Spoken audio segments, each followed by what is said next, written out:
যে কর্মকর্তারা তাদের সাথে আপনার কি মানে ব্যক্তিগতভাবে জানা শোনা? আমি যখন ব্রিগেড কমান্ডার তখন আমার G2 ইন্টেলিজেন্স ছিল, মানে সুতরাং দুইজনকে তো আমি খুব ভালো করে চিনি। কেমন কর্মকর্তা বা কেমন তাদের ব্যক্তিত্ব চরিত্র? 250 জনের গুমের ঘটনাটা নিশ্চিত হতে পেরেছে, কে কোথায় কিভাবে করেছে। এই 250টা মামলার মধ্যে কতজন ইনভলভ হতে পারে, ইটস এ হিউজ। কেমন ঘটনাগুলো কেমন? সর্বোচ্চ মহল থেকে নির্দেশনা পেয়ে হয়েছে, নাকি ব্যক্তিগতভাবে তারা নিজস্ব স্বার্থে করেছে? এটা একটা, আমার মনে হয় কি, এটা একটা কম্বিনেশন। সেনাবাহিনীর বাকি কর্মকর্তাদের মধ্যে কি এটার বিষয়ে জানাশোনা ছিল না যে এরকম ঘটনা হচ্ছে বা কারা কারা করছে? এই 15 জনকে কি গ্রেপ্তার করা হয়েছে? তাদের স্ট্যাটাসটা কি? তারা হয়তো বা just staying in the mess, police police কি গ্রেপ্তার তাহলে এখন করবে, তাদের রাইট। গ্রেপ্তার করতে পারবে? একজন তিনি লাপাত্তা। অফিসারদের শ্রেণীতে আমরা কখনোই দেখি নাই। অফিসারকে আমি চিনি, এখন he is a serving major general. ওনাকে পোস্টিং করা হয়েছিল ডিজিএফআই এর ডিজির পিএস হিসাবে। He simply went to his boss and said, I don't want to work here anymore. Civilian professional sniper, তারা কপালের মাঝ বরাবর আর কি লক্ষ্য করে গুলি করেছে। পুলিশের যে বিভিন্ন রকম ইউনিট তারা করেছে, সিটিটিবি করেছে, সোয়াট টিম করেছে, তাদের হাতে যে অস্ত্র আছে ওগুলি সামরিক বাহিনীর কাছেও নাই। হ্যাঁ, কিন্তু সেটি এটা তো লেখা। আছে, সেটি তো তিনি বলছেন এবং যে পুলিশের প্রত্যেকটা, হাতে এটা ছিল, আরেকটা কিন্তু জিনিস হলো, পুলিশের বাইরে সিভিলিয়ানদের হাতেও ছিল। না, পুলিশ কিন্তু খালি গায়ের মধ্যে একটা জ্যাকেট লাগায় পুলিশ ডিউটি করতেছে, ওই জ্যাকেট খুলে ফেললেই কিন্তু সে পুলিশ না, পুলিশ না, নোবডি নোজ। পুলিশের হাতে কিন্তু স্নাইপার দেওয়া আছে, বিডিআর এর কাছে স্নাইপার দেওয়া আছে। এই যে কারা এই সিভিলিয়ান স্নাইপার হাতে বা প্রফেশনাল, তারা এটা কি বের করার কোনো প্রয়োজনীয়তা কেউ অনুভব করলো না? বাংলাদেশে তো কোনো ঘটনার কেউ বের করতে চায় না, কারণ বের করলে তো তো কিছু খুঁড়তে সাপ বের হয়ে যাবে, এই জন্য জানি অতীতে হিস্ট্রি আমাদের নাও। কুয়ের ওইটা নজির আছে। ওইটা ওইটা ওই কু হলো এখন বাংলাদেশের কু হলো, কু ইজ ইন দ্য মিউজিয়াম। প্রশ্ন হবে লাগামহীন, জানতে চাই, জানাতে চাই এই সময়ের পালস অফ পলিটিক্স। গুমের অভিযোগে সাবেক প্রধানমন্ত্রী শেখ হাসিনা সহ 28 জনের বিরুদ্ধে জারি হয়েছে গ্রেফতারি পরোয়ানা, যেখানে 25 জনই বর্তমান এবং সাবেক সেনা কর্মকর্তা, যার মধ্যে সেনা হেফাজতে আছেন 15 জন, একজন লাপাত্তা, বাকিরা পলাতক। একজন চাকুরিরত মেজর জেনারেল কিভাবে হলেন লাপাত্তা? যারা সেনা হেফাজতে, তারা কি গ্রেফতার আছেন? এরপর কি হবে তাদের সাথে? এই সময়ে এসে কেন ক্যান্টনমেন্টের ভেতরে বানানো হলো সাব জেল? গুজব ছিল সেনা কু। পুরো ঘটনায় মোরাল ডাউন হওয়া সেনাবাহিনীতে কি সামনে কু আসন্ন? চাপে থাকা সেনাপ্রধান ওয়াকারুজ্জামানের ভূমিকা কেমন আর সামনে কেমন হবে? এসব নিয়ে আলোচনায় স্বপ্নধারা নিবেদিত পালস অফ পলিটিক্সে আমার আজকের অতিথি সেনাবাহিনীর অবসরপ্রাপ্ত brigadier general ATM Ziaul Hasan. Brigadier general ATM Ziaul Hasan, আপনাকে স্বাগত জানাচ্ছি পালস অফ পলিটিক্সের আমার আজকের আয়োজনে। আপনার কাছ থেকে শুরু করব যে মানে আসলে মূল প্রসঙ্গটা হচ্ছে এই যে গুম এবং মানবতা বিরোধী অপরাধের অভিযোগে মোট 28 জনের বিরুদ্ধে গ্রেপ্তারি পরোয়ানা, তার মধ্যে 25 জনই বর্তমান এবং সাবেক সেনা কর্মকর্তা। একটু সামারি করছি আর কি, যে বিষয়টা নিয়ে কথা বলবো। তার মধ্যে আমরা জানছি যে 15 জন এখন কর্মরত সেনাবাহিনীতে, একজন এলপিআরে আছেন, আর বাকিরা অবসরপ্রাপ্ত কর্মকর্তা। এটি আমরা মেজর জেনারেল হাকিমুজ্জামানের কাছ থেকে জানলাম। এবং এই 15 জনকে সেনা হেফাজতে নেওয়া হয়েছে। আমি আসলে প্রথমে একটু জানতে চাই, একটা একটা করে প্রশ্ন ছোট ছোট করে সুনির্দিষ্টভাবে জানতে চাই যে এই 15 জনকে কি গ্রেপ্তার করা হয়েছে? তাদের স্ট্যাটাসটা কি? না, এটা গ্রেপ্তার বলে না। সাধারণত অফিসারদেরকে যখন এরকম ভাবে আহ, সেনাবাহিনীতে একটা শব্দ ইউজ করা হয়, সেটা অ্যাটাচমেন্ট। হুম। হ্যাঁ, তো অ্যাটাচমেন্ট মানে আপনি প্যারেন্ট যে অর্গানাইজেশনটা, সেখান থেকে আপনি অন্য আর একটা অর্গানাইজেশনে যখন আসেন, এক জায়গা থেকে আরেক জায়গায় মুভ করেন, হুম। সেখানে এসে আপনি কার ম্যান পাওয়ার অর্গানাইজেশনে আপনি থাকবেন সেটা ডিকটেট করে, এটাকে বলে অ্যাটাচমেন্ট। সেজন্য এই সমস্ত সমস্ত অফিসাররা সাধারণত এই ধরনের যদি কোনো ঘটনা ঘটে থাকে, যেটা শৃঙ্খলাজনিত ঘটনা, এটা তো একটা মানবতা বিরোধী অপরাধের অভিযোগে তাদেরকে, এটা আইসিটি কোর্ট এটা জানিয়েছে যে তারা, তাদের বিরুদ্ধে আহ, যে অভিযোগ উত্থাপিত হয়েছে, সে উত্থাপিত হওয়ার প্রেক্ষিতে তাদের যথেষ্ট প্রমাণ আছে তাদের কাছে। এবং এই অ্যাকচুয়ালি আইসিটি মামলার যে ব্যাপারটা, সেটা হচ্ছে যে এরা কিন্তু এই ঘটনাটার প্রথমে একটা গত 1 বছর ধরে কিন্তু একটু তদন্ত করেছে তারা। হুম। তদন্ত করে যখন তারা নিশ্চিত হয়েছে যে এই অফিসারগুলি এই একটা অপরাধী, এই ধরনের অপরাধের সাথে যুক্ত, তখন তাদেরকে কিন্তু জানিয়েছে যে তাদের বিরুদ্ধে অভিযোগ আছে, এবং যেহেতু তাদের বিরুদ্ধে অভিযোগ আছে এবং গ্রেপ্তারি পরোয়ানা জারি হয়েছে, এবং 22 তারিখের মধ্যে তাদেরকে আদালতে হাজির করতে হবে। তো আদালতে হাজির করার ব্যাপারটা হলো ইন্ডিভিজুয়াল ব্যাপার, বিকজ এই ওয়ারেন্টটা তো একজনের, প্রতিটা আলাদা মানুষের নামে হয়েছে। সুতরাং সে চাইলে যেতে পারতো, যার বিশেষ করে যারা অবসরপ্রাপ্ত তারা তো সরাসরি চলে যাবে কোর্টে, তাদের তো অ্যাটাচমেন্টের ব্যাপার নাই। কিন্তু যারা নাকি সার্ভিসে আছে তারা তাদের কর্তৃপক্ষকে জানাবে যে এরকম আমার নামে একটা আইসিটি বা আন্তর্জাতিক তদন্ত কি বলে আদালত থেকে আমার অভিযোগ এসেছে, এবং সেই অভিযোগের প্রেক্ষিতে আমাকে তারা হাজির হতে বলছে কোর্টে। এখন কোর্টে হাজির হওয়ার পরে যদি তারা হাজির না হয়, তখন কিন্তু তাদের গ্রেপ্তারি পরোয়ানা জারি হবে। আচ্ছা, তাহলে আরেকটু কোর্ট স্পষ্ট হই, তারা জানালেন সেনাবাহিনীকে মানে আনুষ্ঠানিকভাবে যে আমাদের বিরুদ্ধে এটা গ্রেপ্তারি পরোয়ানা হয়েছে, নাকি এটা সেনা অ্যাকচুয়ালি, মানে মানে জি না, বাহিনীর পক্ষ ব্যাপারটা থেকে হচ্ছে কি, তাদেরকে এটা ডাকা তো, হলো? জি। এটা হচ্ছে কি যেহেতু এটা প্রেসে চলে আসছে আগেই, এইভাবে সবাই জেনে গেছে।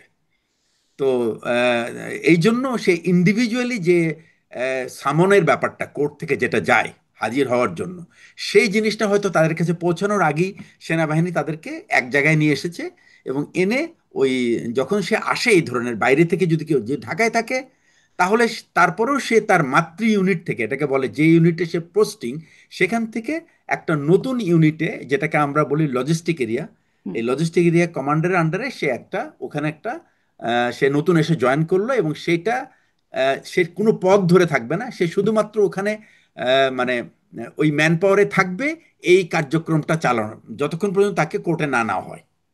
কোর্টে আচ্ছা। নেওয়ার পরে কোর্ট যে সিদ্ধান্ত দিবে, সেই সিদ্ধান্ত অনুযায়ী কাজ হবে। জি। তাহলে কি তাদেরকে এখন মানে পুলিশ এসে গ্রেপ্তার করতে পারবে এবং সেনাবাহিনী তাতে কোনো মানে সেনাবাহিনীর কোনো সমস্যা নাই তাতে?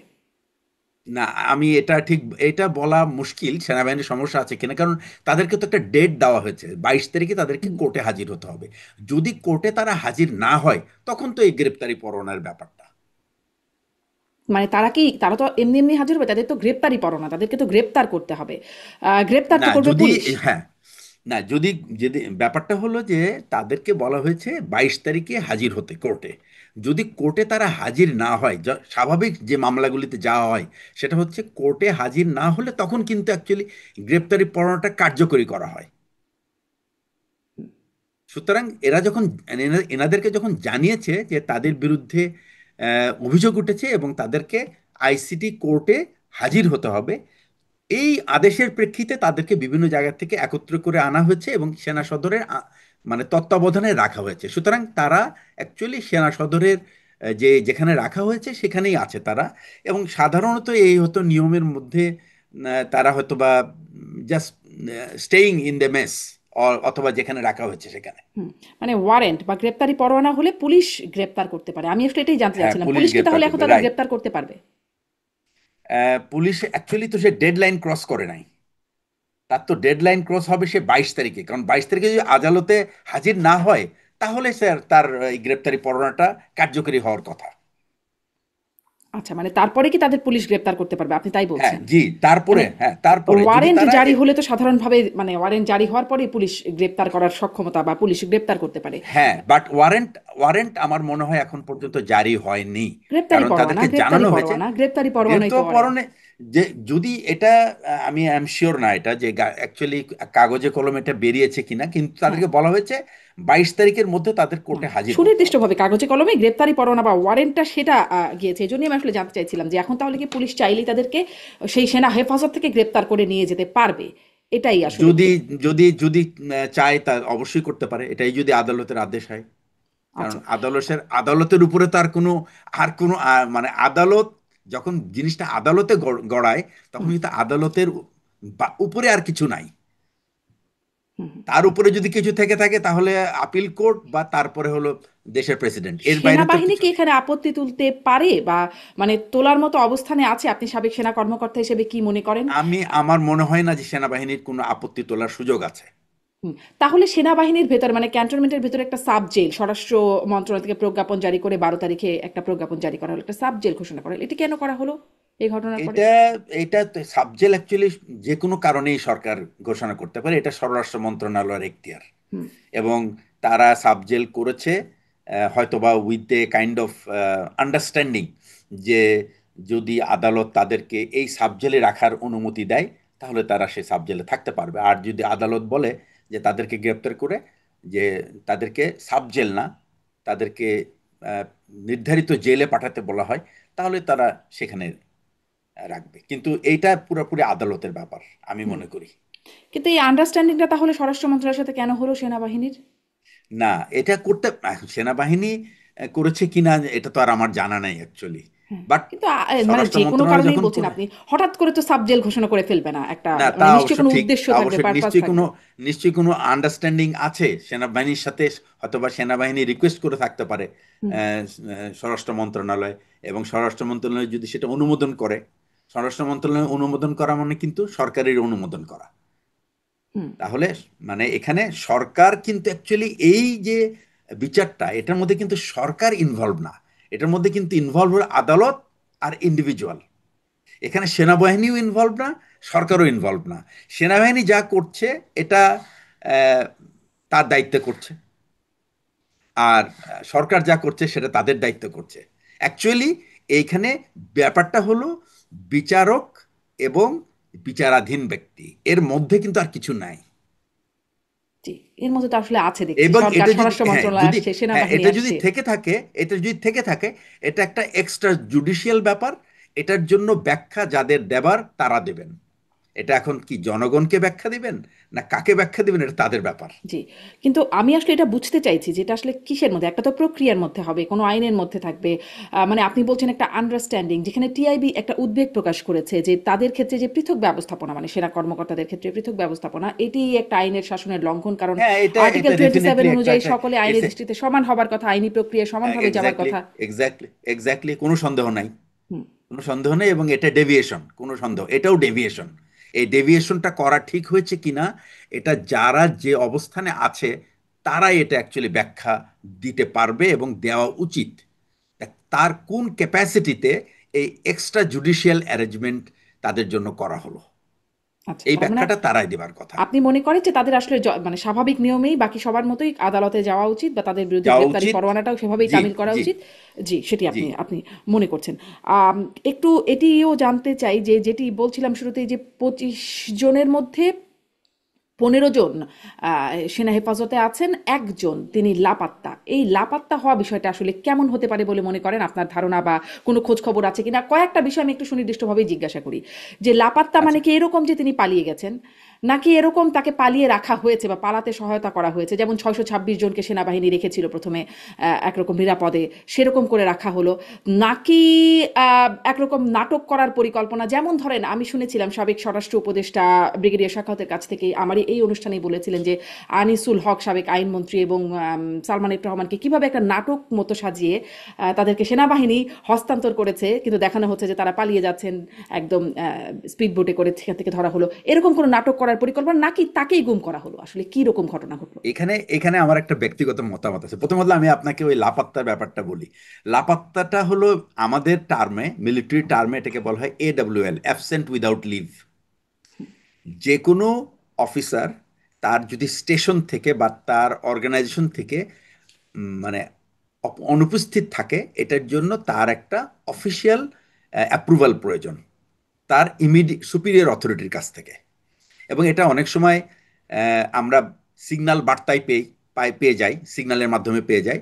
এবং সাধারণত সিনিয়র অফিসারদের মুভমেন্ট, এটা সাধারণত তার ঊর্ধ্বতন যে কর্তৃপক্ষ সে এটা অনুমোদন করে।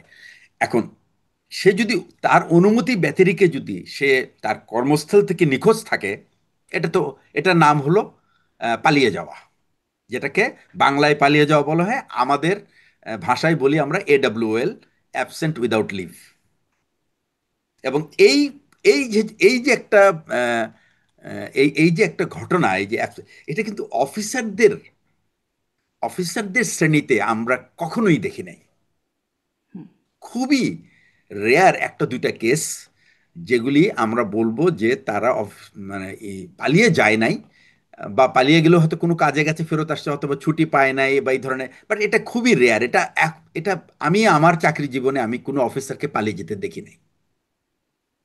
He has faced all the difficulties with grace, আমি বলবো। সে ভুল করুক, ঠিক করুক, হি ফেসেস দ্যাট।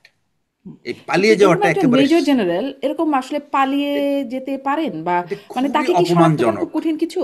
মানে কি মনে হয়, তাকে না, শনাক্ত করার শনাক্ত প্রক্রিয়া করার চলছে, মানে কোথায় আছেন? জি, না, খুঁজে বের শনাক্ত করার। করার প্রক্রিয়া আছে কিনা আমি জানি না। তারা এটা যদি শনাক্ত করতে হয়, সেটার উপর সিস্টেম আছে একটা। সেটা হচ্ছে যে আপনি পালিয়ে যাওয়ার একটা নির্দিষ্ট দিনের পরে, অর্থাৎ 90 দিন, 90 দিন পরে আপনি পুলিশকে জানাবেন যে, পুলিশের কাছে ওয়ারেন্ট পাঠাবেন আপনার পক্ষ থেকে। আপনি বলবেন যে আমি আমার সংগঠন থেকে এই লোকটা পালিয়ে গেছে, তাকে তুমি যেখানেই পাও গ্রেপ্তার করে নিয়ে আসো, আইনের আওতায়, আদালত বা আইনের আওতায় নিয়ে আসো।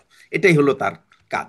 তো আমার মনে হয় যে অফিসারদের ক্ষেত্রে এই ধরনের ঘটনা, আমার আমার এক্সপিরিয়েন্স, আমি 29 বছর ছিলাম আর্মিতে, আমি এটা দেখিনি কখনো। এই জি। এই এই এই এই 24 এবং 25-এ আমি দুটো ঘটনা দেখলাম। একটা হচ্ছে লেফটেন্যান্ট জেনারেল একজন পালিয়ে গেলেন, আর একজন হলেন এই মেজর জেনারেল পালিয়ে গেলেন। ইট ইজ সো, আমি জানি না এটার এটার প্রভাব সার্ভিং ব্রিগেড মেজর জেনারেল এবং লেফটেন্যান্ট জেনারেলদের উপরে কেমন পড়বে। আমি নিশ্চিত যে তারা এই পালিয়ে না যাওয়ার ব্যাপারে যত রকম আদেশ নির্দেশ সেনাবাহিনীতে দেওয়া হয়ে থাকে, যে সমস্ত নির্দেশ দেওয়া হয়ে থাকে, আমার মনে হয় না এই নির্দেশগুলি ভবিষ্যতে দেওয়ার মতো মানে নৈতিক অবস্থান এই পদবীর অফিসারদের আর থাকবে। আচ্ছা, মানে মেজর জেনারেল হাকিমুজ্জামান যখন ব্রিফ করছিলেন তখনও তিনি বলছিলেন যে তাদের আসলে এই প্রক্রিয়াতে, মানে আইসিটির এই প্রক্রিয়াতে তাদের মোরালে অবশ্যই এফেক্টেড হয়েছেন। মানে পালিয়ে যাওয়া সেটি নিশ্চয়ই আরও একটা এফেক্টেড হবার মতো বিষয়ে হয়ে ডেফিনেটলি, দাঁড়াচ্ছে। ডেফিনেটলি। আমি একটু বাকিদের ব্যাপারেও জানতে চাই, বাকিরা কোথায়? এই 15 জন এর খবর পাওয়া যাচ্ছে, বাকিরা কোথায়? 25 জনের বাকিরা মধ্যে। তো আগের থেকেই অ্যাকচুয়ালি তারা তো ছিলেন এই 30 জনের মধ্যে। মেজর জেনারেল তারেক সিদ্দিকী উনি ছিলেন আমাদের বিগত প্রধানমন্ত্রীর নিরাপত্তা উপদেষ্টা। উনি তো পালিয়ে গেছেন সেই মানে 25 জন 5 আগস্টে। সেনা কর্মকর্তা তারা যে পালিয়েছেন বা তারা যে অন্য কোথাও, সেটা তো জানি। হ্যাঁ, 25 জনের মধ্যে তো 15 জন এখানে, আর 10 জন হলো পলাতক। হ্যাঁ।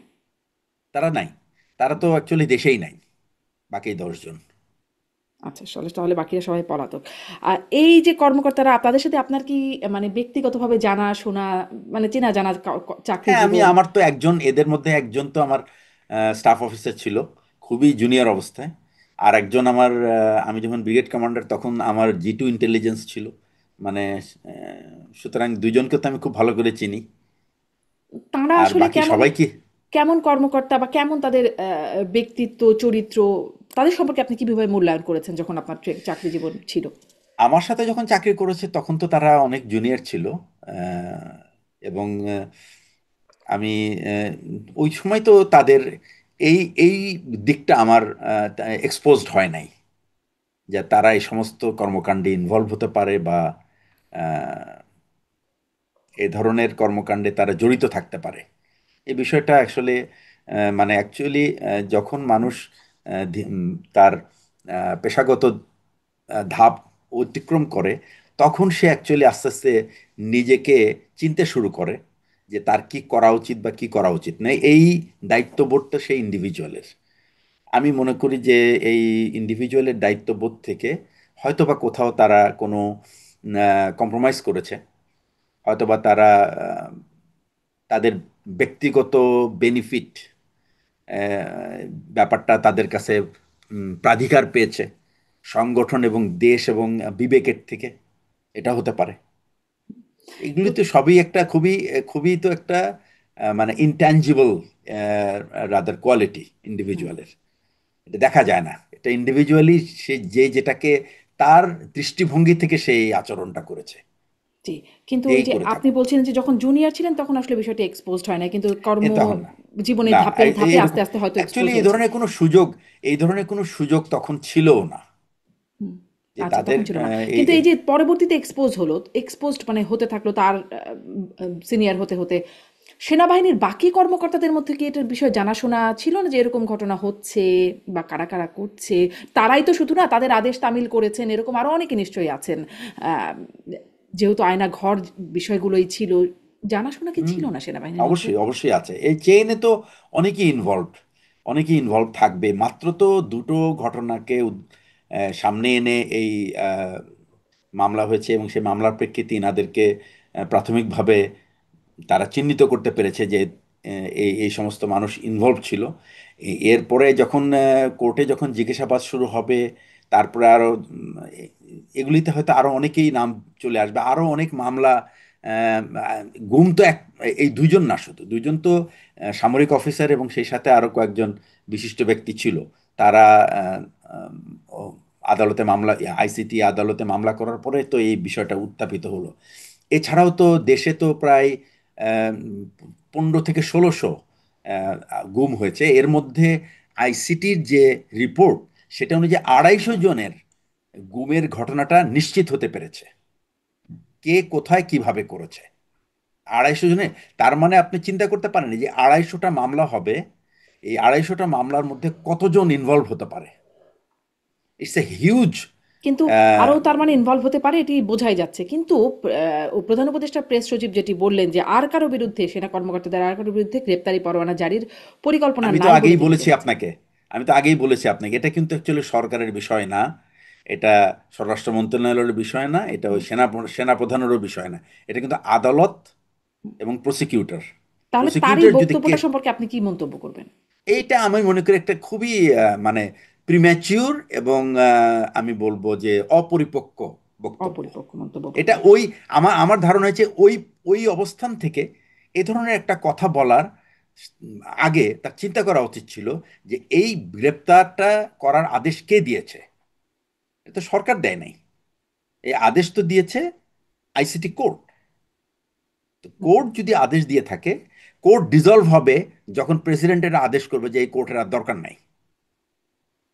তার আগে তো এই কোর্ট, তার তার আগে তো তাকে কেউ ডিক্টেট করতে পারবে না, যদি সত্যিকার অর্থে বিচার বিভাগ স্বাধীন হয়ে থাকে, যেটা আমরা প্রায়ই শুনি।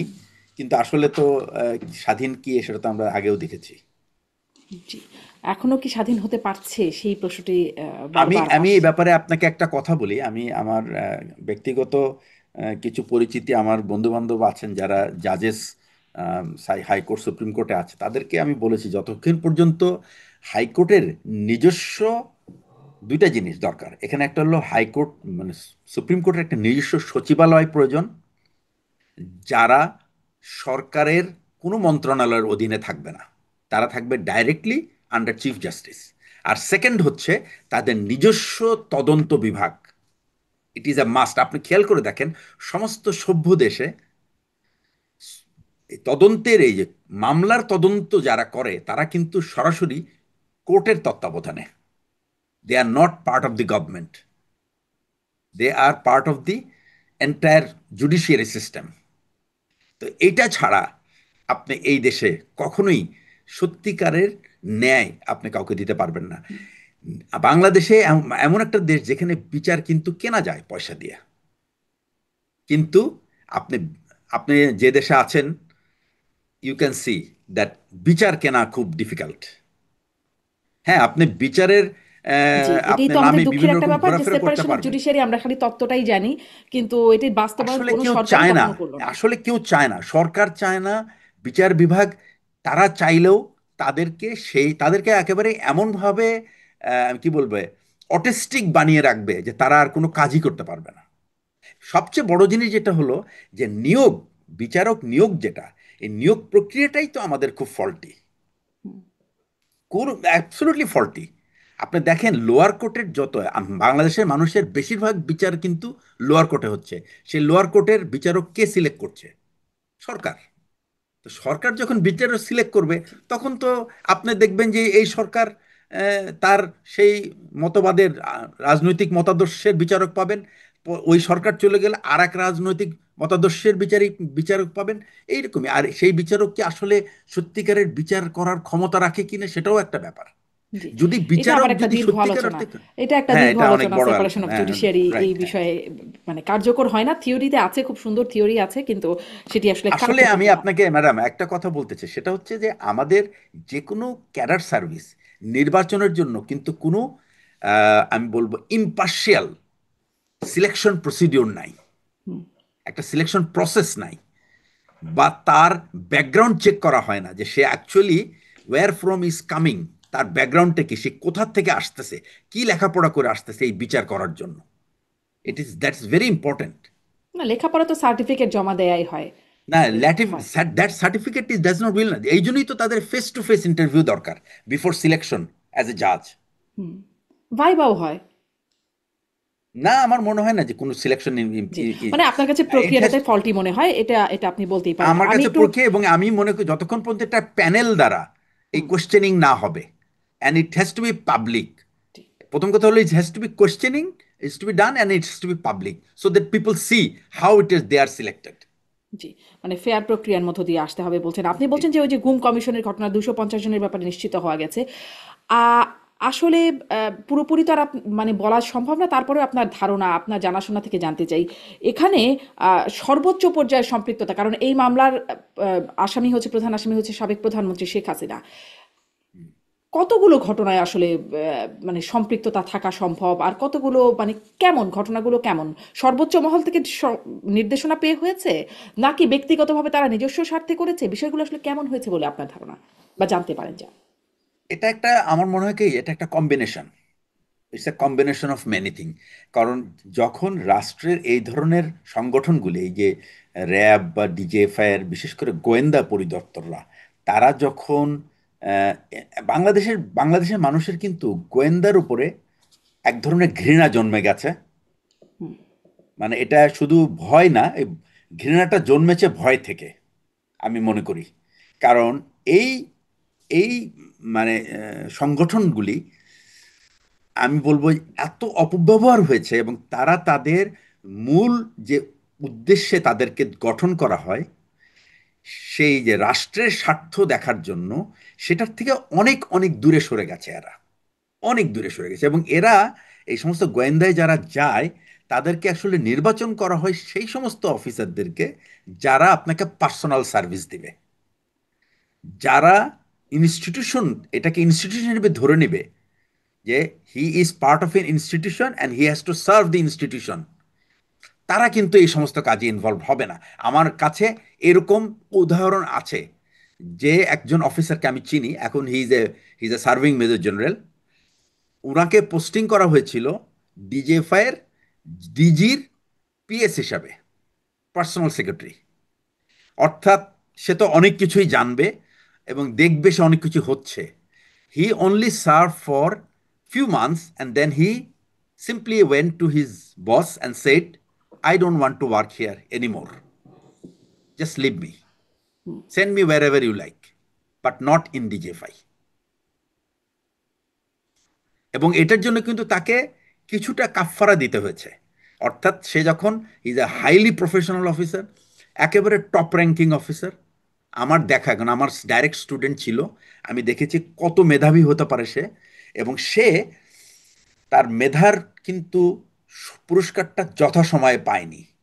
তাকে এটার জন্য কিছুকাল তাকে ধৈর্য ধরে অপেক্ষা করতে হয়েছে। তার মানে তার পরের যারা আছে তাদেরকে তার সামনে পদোন্নতি দেওয়া হয়েছে, কিন্তু তাকে চুপচাপ সহ্য করতে হয়েছে এটা। এরপরে একটা কোনো একটা আমি বলবো যে কারণে, অথবা হয়তোবা তার ভাগ্য সুপ্রসন্ন হয়েছিল এবং সে প্রমোটেড। বাট এই ধরনের অফিসার খুবই কম সেনাবাহিনীতে এখন। হুম, জি। কম কেন সেই প্রশ্ন তো থাকেই। সেনাবাহিনী আমাদের এত মানে এতদিন ধরে বলে আসছে। এখন অবশ্য সেনাবাহিনীকে প্রচুর গালাগালি করা হয়। কিন্তু গর্বের প্রতীক, সার্বভৌমত্বের প্রতীক, এরকম আমরা সবসময় বীর ইত্যাদি উপাধি দিয়ে দিয়ে সেনাবাহিনীকেও বিশেষায়িত করা হতো। এখন একদমই যাচ্ছে তাই গালিগালাজ, অশ্লীল গালিগালাজও করা হয় সেনাবাহিনীকে নিয়ে। কিন্তু আমি আমার এই মনে হয় প্রশ্নটা এটা আপনার কাছে আমি করতে মনে করি। চাই। জি। আগে একটু এটা শুনে নিই যে এই যে সেনাবাহিনীর ভেতরে জানা শোনা যে এরকম ঘটনা ঘটছে, তাহলে সেনাবাহিনী কেন নিজে থেকে কোনো ব্যবস্থা নিল না? আচ্ছা, 5ই আগস্টের পরেই কেন নিল না? এতদিন গেল, আহ, অভিযুক্তদের বিরুদ্ধে কোনো রকম তদন্ত ব্যবস্থা কেন হলো না? এটা আমি প্রথমে বলবো যে আহ, আমি এটাকে, আমি মনে করি যে এটা একটা অনেক বড়, অনেক বড় ভুল এই না নেওয়াটা। কারণ আমরা আমাদের চাকরি জীবনে দেখেছি যে অভিযোগ প্রমাণের প্রয়োজন হয় নাই। এই এই যে প্রমাণ করতে হয় না, এটার প্রচারণাই এক ধরনের শাস্তি। এই এই এই অভ্যাসটা বা এই এই এই ট্র্যাডিশনটা কিন্তু সেনাবাহিনীতে আমি অনেক দিন দেখেছি, এবং যেটা সেনাবাহিনীর অফিসারদেরকে সবসময় মানে রাইট ট্র্যাকে রেখেছে। হ্যাঁ, এর মানে এই না যে তখন ফেরেশতা ছিল, এখন সবাই শয়তান হয়ে গেছে, তা কিন্তু না। তখনও দু একজন এরকম ছিল, এবং তাদের বিরুদ্ধে যথাযথ ব্যবস্থা নেওয়া হতো।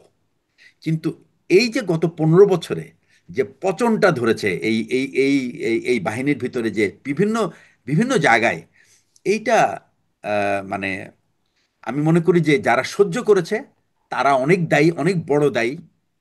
আর সহ্য করে যারা এটার প্রতিকার করে নাই, তো যারা করেছে তারা তো দোষী। তাহলে আর এই যারা ব্যবস্থা এই নেওয়া বা সমস্ত প্রতিকার নেওয়ার দায়িত্বটা কার ছিল? যদি বলি পদ ধরে ধরে কোন পদের মানুষের উচিত ছিল যে বা দায়িত্ব ছিল ব্যবস্থা আমি নেওয়া? তো মনে করি যে যেখানে যার দায়িত্ব ছিল সেটাই, মানে সেনা প্রধান যদি সর্বোচ্চ এই বাহিনীর প্রধান হয়ে থাকে, বা যে কোনো বাহিনীর প্রধান যদি সর্বোচ্চ প্রধান হয়ে থাকে, যেমন আমি আপনাকে একটা ছোট্ট উদাহরণ দিই বাহিনীর ব্যাপারে, যে প্রধানদের ব্যাপারে একটা উদাহরণ দিই।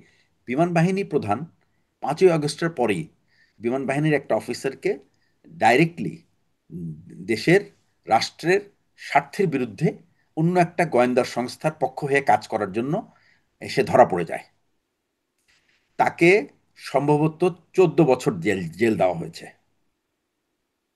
এই একটাই কিন্তু যথেষ্ট হয়ে গেছে ওই মানে বাহিনীকে ঠিক করতে। কিন্তু দুঃখজনক হলো সেনাবাহিনী কিন্তু এই পদক্ষেপ নিতে ব্যর্থ হয়েছে, এবং এটাই হলো সবচেয়ে কষ্টকর ব্যাপার। তাহলে কি এই দায় সেনাপ্রধানের? যদি সে ঠিক সময় মতো ব্যবস্থা না নিয়ে থাকে তাহলে তো অবশ্যই। জি, এই দায় আপনি আহ, এখন কেন সে নেয় নেই, হুম, সেই সেই যুক্তি তার কাছেই আছে। কিন্তু আমি একজন একজন অবসরপ্রাপ্ত সিনিয়র অফিসার হিসেবে আমি এটা মেনে নিতে পারি না যে যে সেনাপ্রধান যদি জেনেও থাকেন যে তার অফিসাররা এই ধরনের কর্মকাণ্ড নির্ভর ছিল, অবশ্যই জেনেছেন, না জানার কিছু নেই, পুরো সেনাবাহিনী জানে, তাহলে আগের থেকেই উনি কেন এই ধরনের ব্যবস্থা, যে শাস্তিমূলক ব্যবস্থা বা যা নেওয়া দরকার সেগুলি কেন জি। নেন নাই? আপনি মনে করছেন সেনাপ্রধানের এই দায়িত্ব নেওয়া উচিত ছিল। আপনি বলছিলেন যে আগেও এরকম যে ঘটনা ঘটে নাই তা না। মানে গুমের ঘটনাগুলো আগে কি করে ঘটেছে বা গুমের কতটা ঘটনা আগে ঘটেছে? কখনো হয় না। জি। গুমের ঘটনা কখনোই ঘটে নাই কিন্তু নূর সেনাবাহিনীতে। খান লিটন গুম কমিশনের অন্যতম সদস্য, তিনি একটা প্রোগ্রামে বলছিলেন, একটা লাইভ প্রোগ্রামে, যে এইরকম ঘটনা, গুমের ঘটনা আগেও ঘটেছে। যেমন 70-এর দশকে মাসুদ নামের একজনের কথা বলছেন, যুবলীগের সম্ভবত তিনি তখন ছিলেন। তিনি বলছিলেন যে তাকে এরকম গুম করে ফেলা হল, এখনো পর্যন্ত তার লাশ বা তার অস্তিত্ব কোথাও পাওয়া যায় 70-এর নাই। দশকের মানে ব্যাপারটা। তারপর থেকে হুম, 70 দশকের পর থেকে এটা চলমান, তারপরে হয়তো এই 15 বছর সেটার এখন মাত্রা আমি আসি বেড়েছে। এই কথাটায়। আমি আপনাকে যে আজকে আমার এটা একটা লেখা আমি পাঠিয়েছি এক জায়গায় একটা পত্রিকাতে পাশ করানোর জন্য, এবং যে গত 15-16 বছরে এই যে সেনাবাহিনীর, মানে দেশের যে বিভিন্ন গোয়েন্দা সংস্থাগুলির যে পতন ধরেছে, এই অধঃপতনের কারণ কি, কিভাবে হলো এটা। তো আগে যে কাজগুলো, ওই গুম টুম যেটা হতো সেটা কিন্তু, সেখানে কিন্তু এই র্যাব তো প্রথমে, র্যাব তো ছিলই না, হুম, সুতরাং র্যাবকে 70 দশকের র্যাব ধরা যায় না। হুম, ডিজেফাইয়ের কিন্তু এই রাজনৈতিক অঙ্গনে পড়েছে ডিজেফাই রাজনীতিতে, এই যে আগমন, এটার আগমন কিন্তু ঘটে জেনারেল এরশাদের সময়। তিনি কিন্তু তার পার্টি গঠন করার জন্য ডিজিএফআইকে, সারা বাংলাদেশের সমস্ত ডিজিএফআইকে কাজে লাগিয়েছেন। হ্যাঁ, এর আগে অনেকে বলতে পারে যে প্রেসিডেন্ট জিয়াউর রহমান তো প্রেসিডেন্ট থাকা অবস্থায়, সীমাবদ্ধ থাকা অবস্থায় উনি রাজনৈতিক দল গঠনের প্রক্রিয়া শুরু করেছেন। কিন্তু উনি রাজনৈতিক দল, তখন অবশ্য আমি ছাত্র, ইন্টারমিডিয়েটের ছাত্র, সুতরাং আমি অতটা বুঝতে পারবো না যে তাকে ডিজেফাইয়ের ব্যবহার করা হচ্ছে কেন। তবে এটা আমি বুঝি, হয়তো উনার যে পার্টির নেতাদেরকে নির্বাচনের জন্য উনি হয়তোবা এই ডিজিএফআই এর মতো বা এই ধরনের একটা গোয়েন্দা সংস্থা বা পুলিশের এসবির কে ব্যবহার করে থাকতে পারেন। কিন্তু জেনারেল এরশাদ যে ডিজিএফআই কে ব্যবহার করে, যেটা আমি তখন ইয়াং অফিসার, আমি দেখেছি ডিজিএফআই অনেক শক্তিশালী, এবং তারা যে ফিডব্যাক দেয় বা যে সমস্ত নেতাদেরকে তারা ওই জাতীয় পার্টিতে ভেড়াতে চায়, বিএনপি থেকে ভাগায় নিয়ে আসতে হবে, এগুলি সব কাজ কিন্তু তার দ্বারা শুরু হয়েছে। এইখান থেকে কিন্তু এই জাতীয় ডিজিএফআই এর রাজনৈতিক, আভ্যন্তরীণ রাজনৈতিক ক্ষেত্রে বা অঙ্গনের দিকে তাদের কিন্তু দৃষ্টি এখান থেকে শুরু। তাই এই জানালাটা তখন খোলা হয়। হুম। সেই খোলা জানালার ব্যবহার কিন্তু করেছে বিএনপিও। বিএনপি যখন প্রথম ক্ষমতায় এসেছে তারা কিন্তু এটা করেছে প্রেসিডেন্ট এরশাদের প্রতি যারা লয়াল ছিল বা সিম্প্যাথাইজ ছিল তাদেরকে আইডেন্টিফাই করে এবং তাদেরকে সেনাবাহিনী থেকে আহ, অকালীন অবসর বা অনেককে বরখাস্ত করার। এরপরে বিএনপি কিন্তু 2001 থেকে 6ও কিন্তু ডিজিএফআই এই কাজটা করেছে। কিন্তু আমি বলবো যে এই দুইটা কাজেই কিন্তু এই যে পলিটিক্যাল পার্টি হিসেবে বিএনপি কে আমি বলবো যে, যদি আমি বলি দায়বদ্ধতা ধরি, তাহলে আমি বলবো বিএনপিকে আমি 30% রেসপন্সিবল করবো এবং 70% উইল বি ডিজিএফআই রেসপন্সিবিলিটি এই সমস্ত অফিসারদের চাকরি হারানোর পেছনে। কিন্তু 2000 এই 7-8 সালে যখন নাকি 1-11 শুরু হলো, এইখান থেকে কিন্তু ডিজিএফআই এর ক্ষমতা একটা অন্য লেভেলে চলে গেল। কি রকম? যে তারা দুইজন প্রধানমন্ত্রীকে গ্রেপ্তার করলেন এবং মন্ত্রীদেরকে গ্রেপ্তার করলেন, যেমন খুশি তেমন মানে জিজ্ঞাসাবাদ করলেন এবং বিভিন্ন রকম ব্যবসায়ী, সাধু ব্যবসায়ী, অসাধু ব্যবসায়ীদের কাছ থেকে কিন্তু তারা আহ, হুম তারা মানে চাঁদা উঠানো শুরু করলেন, একদম বড় অ্যামাউন্টের। এবং এখানে নিজ নিজ যে যেভাবে পেরেছে, এই ব্যাপারে অনেক গল্প হুম হুম বাজারে চালু আছে এবং এটা আমরা জানি, এটা করে এই ঘটনা ঘটেছে। কারণ ব্যবসায়ীরা এবং যারা ভুক্তভোগী তারা বলেছে এবং আমরা নিজেরাও তো অনেক কিছু দেখেছি। এইখানে আসার পরে কিন্তু এই যে একটা এইখানে কিন্তু আওয়ামী লীগ একটা লেসন নেয় যে 1-11-তে এবং ডিজিএফআই কিন্তু আহ, খালেদা জিয়ার নিয়োজিত যে ডিজিএফআই প্রধান, তারাই কিন্তু খালেদা জিয়ার বিরুদ্ধে দাঁড়িয়ে গেছে এবং খালেদা জিয়ার দুই সন্তানকে কিন্তু তারা অত্যাচার করেছে, করে হুম দেশ থেকে তাড়িয়ে দিয়েছে। দ্যাট মিন্স ডিজিএফআই যদি চায় তাহলে তারা একটা পলিটিক্যাল পার্টির এগেনস্টে হ্যাভক প্লে করতে পারে। এই জিনিসটা কিন্তু ওই 1-11-র সময় কিন্তু ডিজিএফআই দেখিয়ে দিয়েছে। এইটা দেখার পরে আওয়ামী লীগ যখন তারা ক্ষমতায় আসছে, তারা কিন্তু ভেবে নিয়েছে যে ডিজিএফআই কে যদি আমাদের হাতে রাখতে পারি তাহলে আমরা যা খুশি তাই করতে পারবো। তা ডিজিএফআই কে হাতে রাখতে হলে আপনাকে কি করতে হবে? আপনাকে কিন্তু আপনার পছন্দের লোকজনকে আনতে হবে। হুম বিএনপি যে কাজটা করতো, আওয়ামী লীগ অনেক রিসার্চ করে এটা করতো এবং আওয়ামী লীগের সাথে আরেকটা ভারতের কিন্তু একটা ডাইরেক্ট ইনপুট ছিল এগুলি ব্যাপারে, কোন অফিসারকে কোথায় নিতে হবে না হতে হবে, ইভেন কোন প্রশাসনের কে কোথায় যাবে না যাবে, এগুলি তো সব ইন্ডিয়ান ইন্টেলিজেন্স এজেন্সি ভেতরে থেকে তারা এগুলি করতো।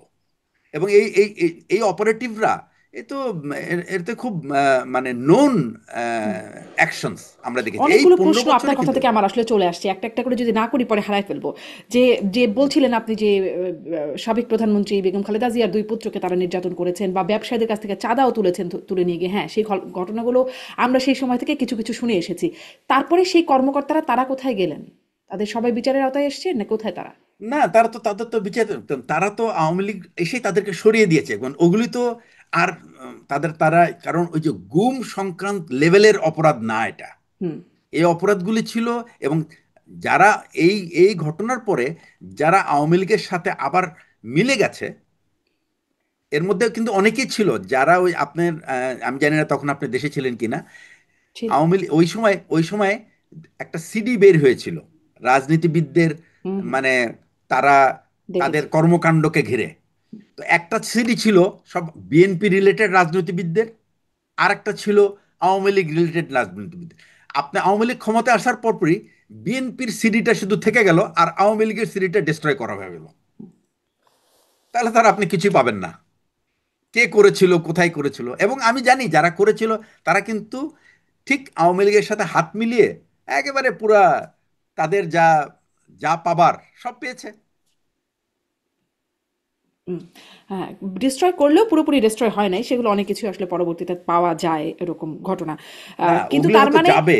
যারা হাত মিলিয়েছেন তারা বহাল তবিয়তে বা বেশ রমরমা অবস্থা। হ্যাঁ, আর যারা হাত মেলাননি বা মেলাতে পারেননি, সুযোগ চেয়েছেন, পাননি, তাদের কি হয়েছে?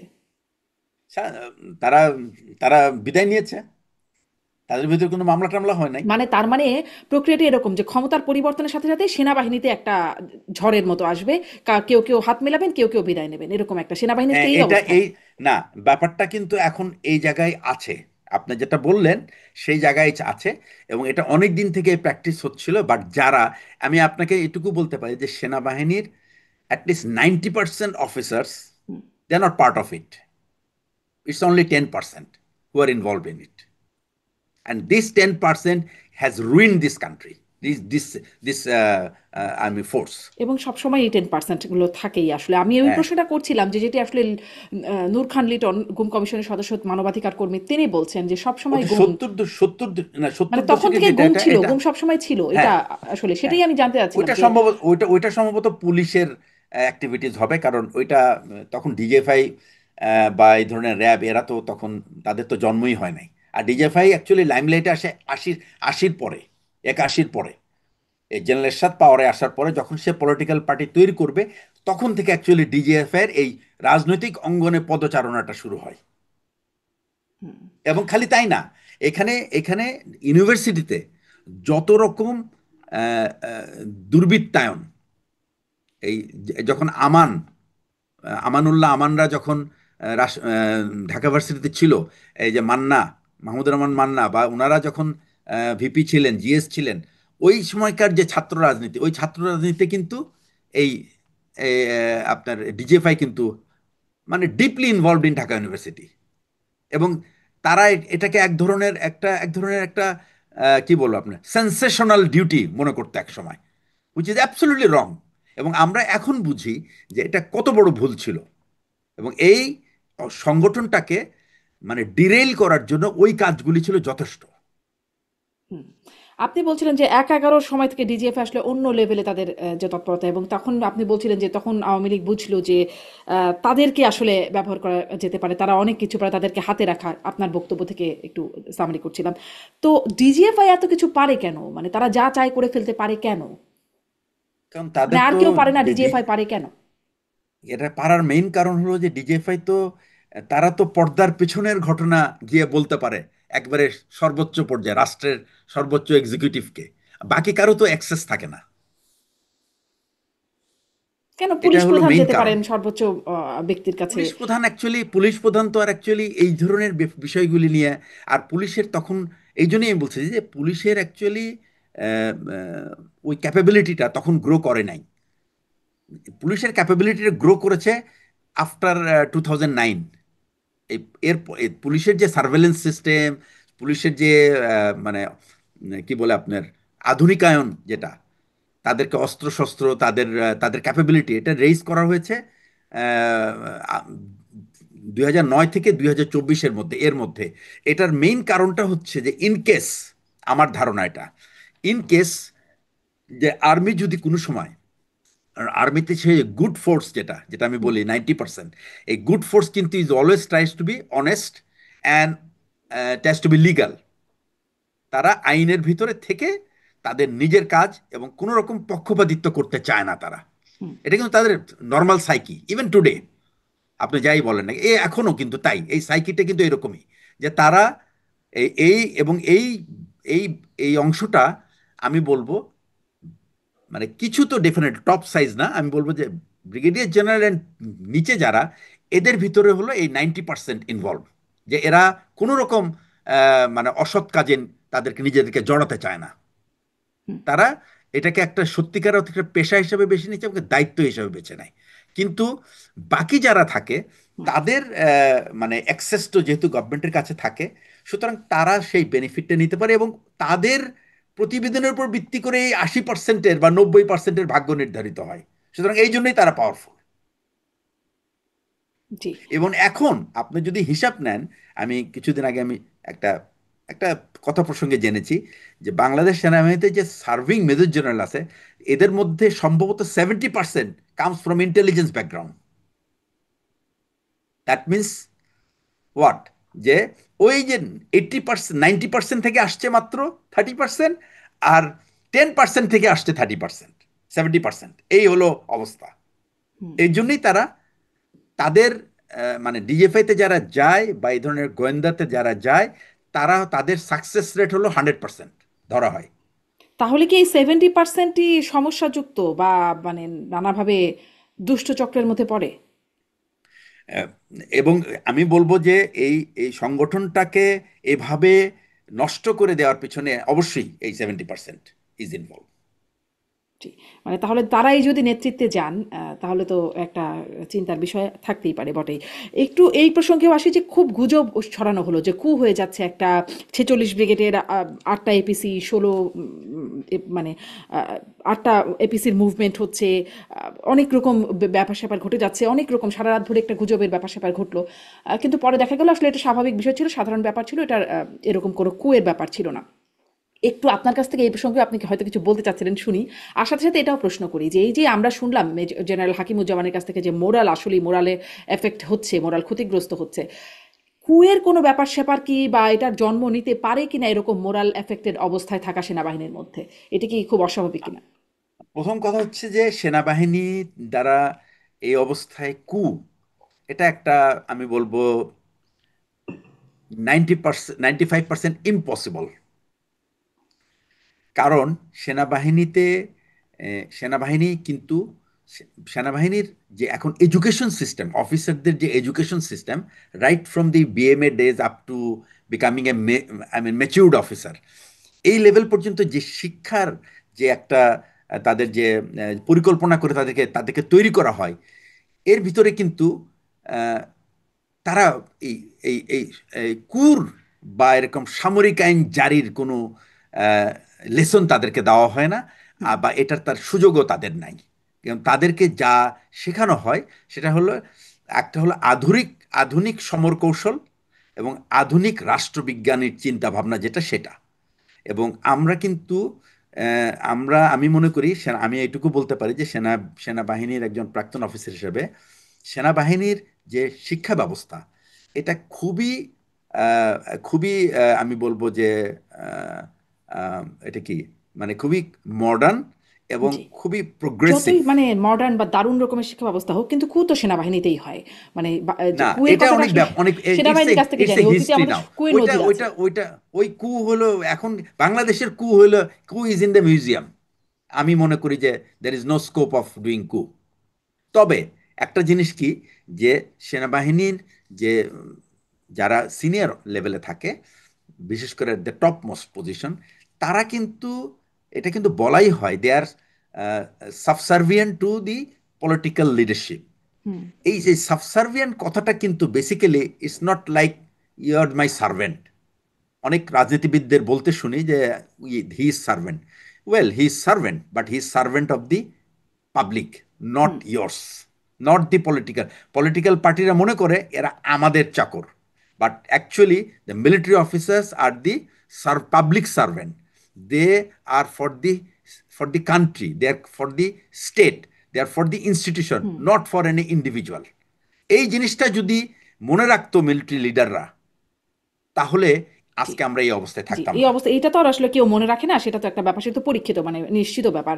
কিন্তু আপনি বলছিলেন কু মিউজিয়ামে চলে গেছে, কুয়ের সম্ভাবনা নাই, কিন্তু 70% আপনি যেটি বলছিলেন যে তারা আসলে ডিজিএফআই এর ব্যাকগ্রাউন্ড থেকে মেজর জেনারেল প্রমোশন এসেছেন, যদি তাদের সমস্যাযুক্ত ব্যাকগ্রাউন্ড থাকে, নেতৃত্বে পর্যায়ে যদি এরকম অবস্থায় চলে যায়, তাহলে এটা এত মিউজিয়ামে যাওয়ার মতো অবস্থা কেন বা এত অসম্ভব কেন মনে হয়? এটা কারণটা হলো যারা এই মানে এক্সিকিউট করবে, they are not interested to do it. So it is, এবং এই কারণেই যে 5ই আগস্টের যে army had to give their message that we are not going to fire. আমি শুধু আরেকটা জিনিস বলি, আহ, এই এখানে যে এই যে বিমান টিমান নিয়ে যে যে সমস্ত আপনারা শুনেন যে হেলিকপ্টারে বোমা গুলি করা হয়েছে, এই হচ্ছে বিমান বাহিনীর হেলিকপ্টারকে কিন্তু ব্যবহার করতে পারে নাই। কারণ বিমান বাহিনী প্রধান স্পষ্ট বলে দিয়েছিল যে আমাদের আমাদের হেলিকপ্টার এবং গুলি is not for our people, দেশের মানুষের জন্য না, এটা শত্রুকে মারার জন্য। আর I don't find any enemy within my own people. So এই এই যে কথাটা, এটা কিন্তু পুরো জিনিসটাকে কিন্তু একেবারে উল্টিয়ে দিয়েছে। সুতরাং এই স্ট্যান্ড নেওয়ার পরে তখন বাকি সবাই সতর্ক হয়ে গেছে যে আসলে এই এই অ্যাকচুয়ালি তার এই উত্তরটাই কিন্তু সবার বিবেককে জাগিয়ে দিয়েছে। তা না হলে কিন্তু সেনাবাহিনী কিন্তু গুলি করা শুরু করছিল, কিন্তু প্রথম কয়েকদিন কিন্তু করেছে তারা, কিন্তু তারপরে কিন্তু একটা সময় এসে বলছে যে no, we are not going to do it. এখন আসলে তাদেরও বিচারের আওতায় আনার বিষয়টি হচ্ছে এই মানবাধিকার, মানে মানবতা বিরোধী না, অপরাধে এটা তো তাদেরও। তাদেরকে যেটা না হচ্ছে, এটা তো পুরনো ইস্যু। তারা যে অতীতে যে কাজগুলি করে আসছে সেটা মানে এখন এইখানে তার যে সাথে দেখছিলাম যে এই মানবতা বিরোধী মানে জুলাই আগস্টের গুলি করা, বনশ্রী এই এলাকার গুলি করার হ্যাঁ, বা ওখানে তো দুই হত্যাকাণ্ডের জন্য একজন তো থাকে। তাদেরকে। আমি তো আপনাকে আগেই বলেছি, দুই একজন কিন্তু ওই প্রোঅ্যাক্টিভ থাকে, মানে একটু বেশি বীরত্ব দেখানোর জন্য, বিকজ এটাতে ফায়দা বেশি। সুতরাং সে বেশি বীরত্ব দেখায়। এবং সে ডাইরেক্টলি, আমাদের তো নির্দেশ আছে এই ধরনের ম্যাস যদি প্রোটেস্ট, আমরা যদি, আমাদেরকে একেবারে প্রেসক্রাইব ডিকটেশন আছে that you will shoot at his leg, but he made a aimed fire to to kill somebody. এটা তো, তা তো অবশ্যই এটা এটা একটা অপরাধ।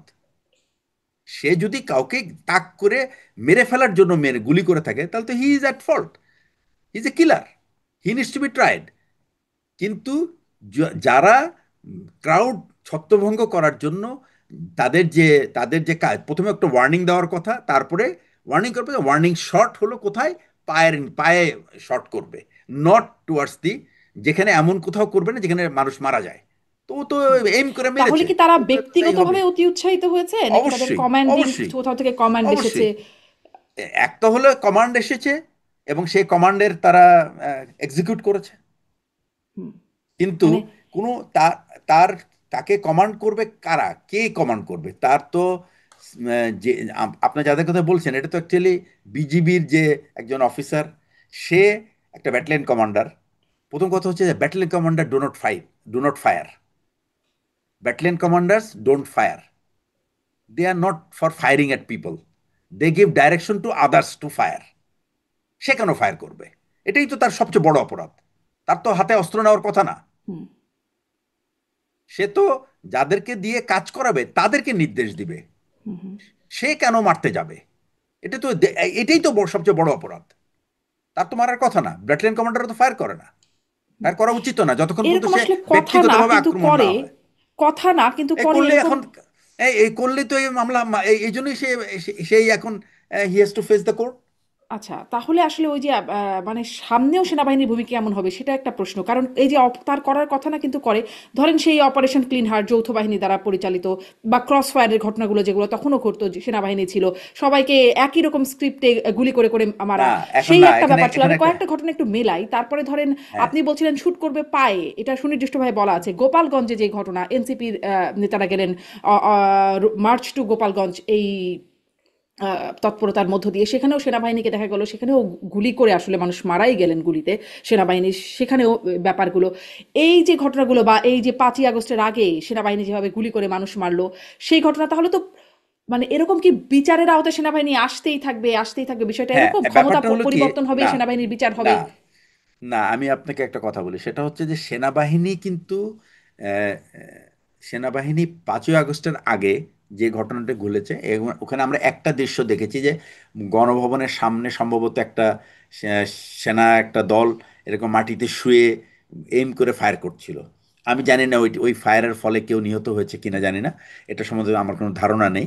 বাট আমি যতটুকু বুঝি যে গোপালগঞ্জের কথাটা কিন্তু, ব্যাপারটা কিন্তু পুরাই পুরাই প্রভোকেটিভ। এটাতে যেমন মিলিটারি প্রথমে একটু লিনিয়েন্স ছিল এবং সেই সুযোগে তারা এই কাজগুলি করেছে। আর হচ্ছে যে এনসিপি তো এই তাদের এই যাত্রাটাই ছিল প্রভোকেটিভ। তারা নে- মানে প্রয়োজনীয় প্রিপারেশন নিয়ে যায় নাই, বা তাদের নিশ্চয়ই কোথাও কোথাও না কোথাও কোথাও কোনো কোনো গ্যাপ ছিল এই আদেশ নির্দেশে, যার কারণে এই পরিস্থিতি হয়েছে। আর আচ্ছা, পলিটিক্যাল পার্টি যে আমাদের দেশে দেখেন আপনি, পলিটিক্যাল পার্টির যে, আমাদের তো আশেপাশের দেশও আছে, সেখানেও তো ভায়োলেন্স আছে, পলিটিক্সে ভায়োলেন্স নাই তা না, কিন্তু এটা একটা এভরিডে ভায়োলেন্স না কিন্তু। আমাদের দেশের কিন্তু পুরো ব্যাপারটাই হয়েছে সব কিছুতেই একটা ভায়োলেন্সের একটা, মানে ভায়োলেন্স দেখাতেই হবে। এটা না হলে কি আর মানে এটা তো আর প্রোগ্রাম হলো না, এটা তো আর পলিটিক্যাল প্রোগ্রাম হলো না। এই যে একটা মানসিকতা রাজনৈতিক নেতৃবৃন্দ থেকে, এটা কিন্তু আস্তে আস্তে তারা কিন্তু তাদের পরবর্তী প্রজন্মকে কিন্তু ছড়িয়ে দিয়েছে যে এরকম সুপার অ্যাক্টিভ বা এই ধরনের কোনো এখানে যদি কোনো গন্ডগোল না হয় বা কোনো যদি অতিরিক্ত কিছু না করা হয়, রক্তাক্ত কিছু না হয়, তাহলে কিন্তু এটা প্রোগ্রাম হলো না, এটা নিয়ে কেউ শুনবে না। এটা হলো এটা যেমন একদিক। আর যাদের এটা শোনার কথা তারা কিন্তু সময় মতো শোনে না। তারা কিন্তু নিজের থেকে খুঁজে বের করে না যে একটা মানুষ আন্দোলন করছে, আচ্ছা শুনি তার ব্যাপারটা কি, তার ভিতরে কি যৌক্তিক কিছু আছে কি আছে না। এই মানসিকতাটা কিন্তু আমাদের যারা রাষ্ট্র চালায় তাদের ভিতরে কিন্তু আপনি দেখেন গত এই 1 বছরে তারা কি কখনো চেষ্টা করেছে যে যারা দাবি দাওয়া করছে তাদের কথা শোনার জন্য কি কোনো অ্যারেঞ্জমেন্ট করেছে? জি, করে নাই কিন্তু। মানে সেটি রাষ্ট্রযন্ত্র বা রাষ্ট্র যারা চালায় তাদের মানে অনেক বড় মাপের মানুষের কথা। কিন্তু সেনাবাহিনীর কথা আমি যেটা জিজ্ঞাসা করছিলাম, তাহলে কি মানে আমি এটা প্রশ্ন করছিলাম যে ধরেন গোপালগঞ্জের যে ঘটনা ঘটলো বা ধরেন গোপালগঞ্জের ঘটনাটাই যদি বলি, যে সেটিও কি আসলে মানবতা বিরোধী অপরাধে সামনে ট্রায়াল হতে পারে? এটা ওইটা কিন্তু তখন ওইটা কিন্তু মানবতা অপরাধের আওতায় না। হত্যা, কারণ ওইটা হত্যা। একটা, না হত্যা তো অ্যাকচুয়ালি হচ্ছে কি, ওটা তো আপনার একটা আন্দোলনকে মানে তারা তো ভ্যান্ডালিজম করছিল, কারণ হুম। সে সে তারা কিন্তু প্রথমে এসে কিন্তু, এবং বিনা কারণে কোনো উস্কানি ছিল না, কারণ না, 5ই আগস্টের উস্কানি তো পরে আপনি কিন্তু বলছিলেন যে উস্কানি তো ছিল, শুরু থেকেই উস্কানি ছিল। উস্কানি তো হলো, উস্কানিতে ছিল যে যারা নাকি ওখানে একটা উদ্দেশ্য নিয়ে করছে তারা করছিল, এবং তারা তো ধরা পড়েছে, তাদের অস্ত্রপাতি তাদের কাছে ছিল। আমার মনে হয় গোপালগঞ্জের ইস্যুটা is totally different, it is not like other. তাহলে কিন্তু এটাই আমি যদি আসলে এই হতো, জন্যই প্রশ্নটা করছি, পরবর্তীতে এমন হবে না তো? আইনের যেমন একরকম উদ্দেশ্য যেটি দেখতে চাচ্ছে, সেরকম উদ্দেশ্য বাস্তবায়নের জন্য মানে না আইনজ্ঞরা এটা ব্যাপারটা এটা হলো কি, ব্যাখ্যা আপনি করছেন। আমি একটু প্রশ্নটা একটু করি, না, কারণ যে হ্যাঁ আইনজ্ঞরা যেভাবে বলেন, ব্যাখ্যা করছেন যে ও যেই সরি, কাঙ্ক্ষিত মানে উদ্দেশ্য সেটি বাস্তবায়নের জন্যই আইনটা পরিবর্তন করে ফেলা হলো। একদম যে চাকরিরত থাকতে পারবেন না, মানে চাকরি থেকে তাকে সরিয়ে দিতে হবে অভিযোগ দায়ের হওয়ার সাথে সাথে। এরকম আইনের টুকটাক পরিবর্তন বা অপরিবর্তিত রেখেই একই রকম ভাবে পরবর্তীতে এদেরও বিচারের আওতায় আনা হবে, এমন কি হতে পারে না, যেহেতু হ্যাঁ এখন এটা হচ্ছে? না, এটা এটা এটা এটা সম্ভাবনা কম এই কারণে যে এই মামলাটা যখন হবে, হওয়ার পরে কিন্তু যদি এটা আইসিটি কোর্টে হয়, তাহলে কিন্তু তখন কিন্তু যদি কোর্ট মামলাটা নেয়, নেওয়ার পরে কিন্তু একটা প্রথমে কিন্তু তদন্ত হবে। এই যে মামলাটায় যে আজকে যে যে দুটো ঘটনার কারণে এত আলোচনা হচ্ছে চারিদিকে, এই মামলাটা কিন্তু হয়েছে, হওয়ার পরে কিন্তু একটা আহ, মানে একটা অনেক বড় তদন্ত, অনেক অনেক দিন ধরে কিন্তু এ তদন্ত হয়েছে, এবং এই সমস্ত অফিসারদের কিন্তু বারবার কিন্তু কোর্টে ডাকা হয়েছিল, হুম। আইসিটি কোর্টে ডাকা হয়েছিল, এবং তাদের কাছ থেকে বক্তব্য শোনা হয়েছে, তাদের ইনভেস্টিগেশন অফিসাররা তাদের সাথে কথা বলেছে, এবং বিভিন্ন সাক্ষ্য প্রমাণ নিয়েছে। তারপরে কিন্তু তাদের বিরুদ্ধে ব্যবস্থা গ্রহণের কাজ শুরু হয়েছে। তার মানে আইসিটির মামলাটা কিন্তু অন্য সব মামলা থেকে কিন্তু একটু আলাদা। এইখানে সেই কোর্ট প্রথমে তদন্ত করে যদি দেখে যে এই মামলার সত্যতা আছে এবং যাদের ইনভলভমেন্ট আছে তাদের ব্যাপারে তারা যুক্তি প্রমাণ, যে তারা প্রমাণ পেয়েছে, তখনই কিন্তু তাদের বিরুদ্ধে গ্রেপ্তারি পরোয়ানা বা তাদের বিরুদ্ধে মানে সত্যিকার অভিযোগ চার্জশিট দাখিল করা হয়। তার আগে কিন্তু না, কারণ চার্জশিট দাখিল না হলে কিন্তু তাকে ওই গ্রেপ্তারি পরোয়ানাও হবে না এবং তাকে আনাও হবে না কোর্টে। হুম। তো জি। গোপালগঞ্জের যে মানে ব্যাপারটা গ্রেপ্তারি সেটা, পরোয়ানাটা তো আসে একটা চার্জশিট হবে যখন। চার্জশিট তো যেকোনো মামলাতেই যখন অভিযোগ একটা প্রাইমারি ভাবে কনভিন্সড হয় যে অভিযোগের সত্যতা আছে, তখনই তো চার্জশিটটা হয়। তাছাড়া তো আসলে হ্যাঁ এই ফাইনাল প্রাইমারি রিপোর্ট হয়ে যায়। কনভিন্সের ব্যাপারটা শুধু এটা হলো কি, এটা অনেকে বলে যে শুধুমাত্র মানে সাধারণ দৃষ্টি থেকে না, এটা কিন্তু একটা অনুসন্ধান করা হয়েছে, অনুসন্ধানের প্রেক্ষিতে কিন্তু এটা আসে এই তো বাকি ঘটনাটার সাথে। সব মামলাতেই তো বাকি, অনুসন্ধান করা হয়, হয় নাকি? হ্যাঁ হবে, অনুসন্ধান না করে হবে, চার্জশিট হয়? হওয়ার পরে যদি প্রমাণিত হয়, হওয়ার পরে যদি প্রমাণিত হয় যে সেখানে এক্সেসিভ ফোর্স করা হয়েছে বা এটা ইচ্ছাকৃতভাবে করা হুম। হয়েছে, তখন তাকে তার আইনের আওতায় আসবেই। হুম। কিন্তু আমি মনে করি না যে এই কারণে সেনাবাহিনীর অন্যান্য দায়িত্ব, তার আগে আমি একটা কথা বলি, সেটা হচ্ছে যে সেনাবাহিনী কিন্তু আসলে এই ধরনের ইন্টারনাল এই এই সমস্ত মব কন্ট্রোলের দায়িত্ব সেনাবাহিনীর না। সেনাবাহিনী is not trained for that. সেনাবাহিনী is trained for fighting war in the against the military, against the foreign enemy. আমাদেরকে কেন এখানে ব্যবহার করা হয় বা সেনাবাহিনীকে কেন ব্যবহার করতে হয়, আর সেনাবাহিনী বা কেন এটাকে মেনে নেয়? সেনাবাহিনী তো মানাই উচিত না সে তো। আমার কথা হচ্ছে যে সেনাবাহিনীকে যদি এই কাজটা করতে হতো, সেনাবাহিনীর যে অরিজিনাল কাজ সেটা কে করবে? সেটা তো আর পুলিশ করতে পারবে না, সেটা তো সাধারণ মানুষ করতে পারবে না, সেটা তো আনসার করতে পারবে না, ওটা তো আর্মি কি করতে হবে? তাহলে আর্মি আসলে তার কোন কাজে সে ফোকাস করবে সেটা তাকে বলতে হবে আগে। এই বলাটার যে সাহস, সেনাবাহিনী তো আমি মনে করি সব প্রণোদিত হয়ে গেছে, এটা উচিতই হয় নাই যাওয়া। তাদের বলা উচিত ছিল we are not here for this reason, sorry we cannot do this job. কেন এবার এটা তাদের যদি এখন বলারও একটা, ম্যাজিস্ট্রেসি পাওয়ার দিয়ে তাদেরকে তো রাস্তায় মানে মাঠে নামানো আছে। Which is not right. Absolutely not right. আমি এটা মোটেই সমর্থন করি না। আমার কথা হচ্ছে যে পুলিশ, বাংলাদেশ পুলিশ আছে না, পুলিশের যদি 1 লাখ লোক দিয়ে যদি না হয়, তা আরো 50,000 নিক তারা। নেয় নাই কেন? তারা 1 বছরে কোনো রিক্রুটমেন্ট করে নাই কেন? কারণ আপনি জানেন এই রিক্রুটমেন্ট টিক্রুটমেন্ট সব এনাদেরকে করতে দেয় নাই, কারণ এটার মধ্যে অনেক ব্যবসা আছে। সেই জন্য রাজনৈতিক দলরা চায় না যে ভাই পুলিশ এখন নিয়োগ হোক। এগুলো নিয়োগ টিয়োগ তো অনেক ব্যবসা বাণিজ্যের ব্যাপার। এগুলো এখন কেন নিয়োগ হবে? তাহলে তো হয়তো ব্যবসা পাবে না, তারা অন্য কেউ নিয়ে যাবে। এটাই হলো আসল কথা। মানে ব্যবসাটা যার ও জন্য ও না করে পুলিশে আমি করি, আমি না করে সে করুক, আমি হ্যাঁ রেই এই একটা ব্যবস্থায়, এই একটা ব্যবস্থায় রয়ে গেল। একটু এখানেও আসি যে 25শে ফেব্রুয়ারি এবছরই সেনাপ্রধান বলেছিলেন যে আম, পুলিশের কথা আপনি বলছিলেন তাই প্রসঙ্গটা আনছি, যে পুলিশ কাজ করছে না কারণ তাদের অনেক সদস্য জেলে, RAB, BGB, DGFI, NSI panic, বিভিন্ন দোষীদের বিচারের আওতায় বিভিন্ন দোষারোপ, গুম, খুন ইত্যাদি তদন্ত চলছে। অবশ্যই দোষীদের বিচারের আওতায় আনতে হবে, কিন্তু এমনভাবে কাজটা করতে হবে যেন এই অর্গানাইজেশনগুলো আন্ডারমাইন্ড না হয়। এই অর্গানাইজেশনগুলোকে আন্ডারমাইন্ড করে যদি মনে করেন দেশে আইন শৃঙ্খলা, শান্তি শৃঙ্খলা বিরাজ করবে, আপনারা সবাই শান্তিতে থাকবেন, সেটা সম্ভব না। আমি আপনাদের পরিষ্কার করে বলে দিচ্ছি। আমি কোট করলাম সেনাপ্রধানকে 25শে ফেব্রুয়ারির আচ্ছা বক্তব্য। এখন আমি আপনাকে বলি যে আন্ডারমাইনটি উত্তর। করা হলো এই প্রক্রিয়ার মাধ্যমে। না, আন্ডারমাইন করা হয়নি। এটা সেনাবাহিনী কমপ্লিটলি একটা মিসকোট করেছেন। I do not agree with his his his this part.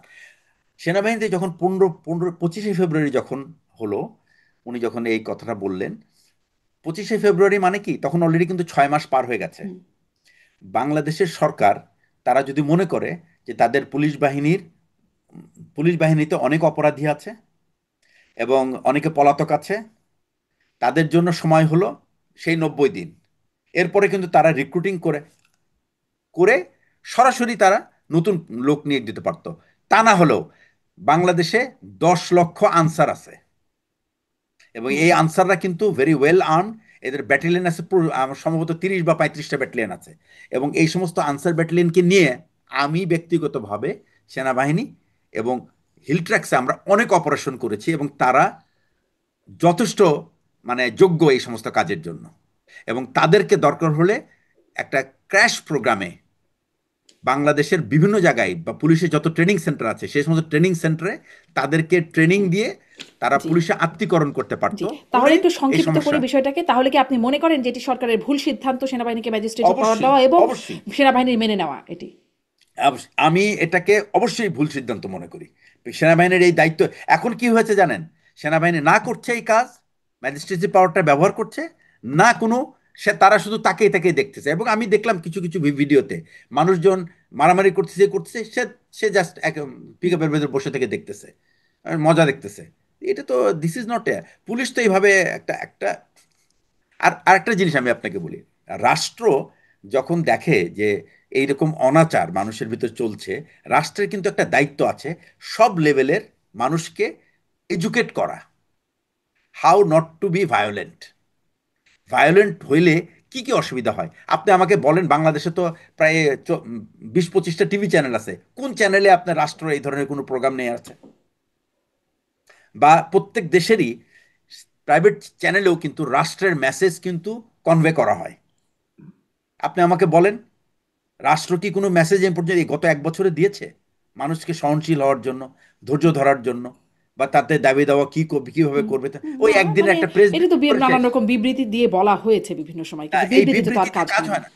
বিবৃতিতে কাজ হয়, তার মানে বিবৃতি যদি কাজ না হয় তাহলে তাকে তো চিন্তা করতে হবে যে কি করলে কাজটা হয়। হুম, জি। মানে তারা যে চিন্তাটা করেছিল সেটি খুব ইফেক্টিভ না এবং সেটি অযৌক্তিক বা অনুচিত হয়েছে বলে আপনি মনে করছেন, মানে সেনাবাহিনীকে ম্যাজিস্ট্রেসি পাওয়ার হুম, দেয়া। হুম। আমি আর একটা একটু ছোট করে দুটো বিষয় একটু শুনে নিই। এই যে নূরের উপর নুরুল হক নূরের উপরে তখনও আমরা দেখলাম সেনাবাহিনীর সদস্যকে তাকে বেদম প্রহার করতে, তারপরে একটা তদন্ত কমিটিও গঠন হলো, বিচার বিভাগীয় তদন্ত কমিটি, সেটিও একরকম, সেটিরও মানে রিপোর্টটি একরকম লাপাত্তাই, তা সেটাও দেখা যাচ্ছে না, জানা যাচ্ছে না কি হচ্ছে সেখানে। সেনাবাহিনী তখন একটা বিবৃতি দিয়েছিল আইএসপিআর, তখনও সেই ঘটনাটা কেন ঘটেছে তার পক্ষে জাস্টিফিকেশন সেনাবাহিনী দিয়েছে। মানে এটিও কি ব্যবস্থা নেবার মতো একটা বিষয় না, নূরকে যেভাবে পেটানো হলো? এখানে আমি প্রথম কথায় আসি। সেনাবাহিনীর যদি কোনো পলিটিক্যাল উইল থাকে বা পলিটিক্যাল ডিজায়ার, যে কোন পার্টি আসুক না আসুক, কে আসলে ভালো হয়, কেমন, দ্য মোমেন্ট সেনাবাহিনীর নেতৃত্বের মধ্যে মগজে এই জিনিসটা ঢুকে যায়, ফ্রম দেন অনওয়ার্ডস সে morally he does not deserve to be on that stage, on that particular post. Military leaders are not to expose their political desire, যদি থাকেও কিছু মনে মনে এটা লুকিয়ে রাখার কথা। কিন্তু সেনাবাহিনীর দেখবেন আজকাল বিভিন্ন রকম বক্তব্য এবং বিভিন্ন রকম অ্যাকশনস, এটা কিন্তু খুব রিফ্লেক্ট করে যে তারা কি চায়, তাদের মনের কি খায়েশ, এটা কিন্তু এখানে বোঝা আসলে যায়। তাদের কি মনের খাস বের হলো নূরকে পেটানোর মধ্যে দিয়ে? বিভিন্ন রকম মনের খায়েশ আছে। যেমন?